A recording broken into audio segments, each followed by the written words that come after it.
বিশ্বনবী বললেন ঈমান মানে আন তুমিনা বিল্লাহ, আল্লাহর উপর ঈমান আনবা, ওয়া মালাইকাতিহি, ফেরেশতাদের উপর ঈমান আনবা, ওয়া কুতুবিহি, আল্লাহর পাঠানো কিতাবের উপর ঈমান আনবা, ওয়া রুসুলিহি, রাসূলের উপর ঈমান আনবা, ওয়াল ইয়াউমিল আখিরি, শেষ বিচারের প্রতি ঈমান আনবা, ওয়া তুমিনা বিল কদরি খাইরিহি ওয়া শাররিহি, আল্লাহর দেয়া তাকদীরের উপর ঈমান আনবা। ঠিক কিনা বলেন?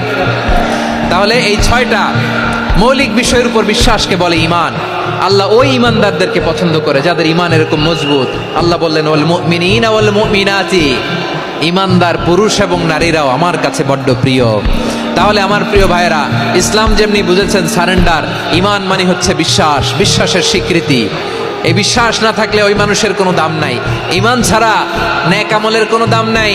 ঈমান হলো সংখ্যার মতো, নেক আমল হলো শূন্যের মতো। ঈমান কিসের মতো?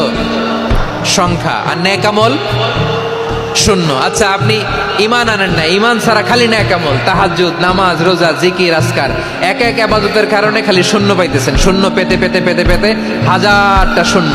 এটার কোনো দাম আছে? কথা কয় না, দাম আছে। কিন্তু আপনি ঈমান আনার পর একটা সংখ্যা পেয়ে গেলেন, এক।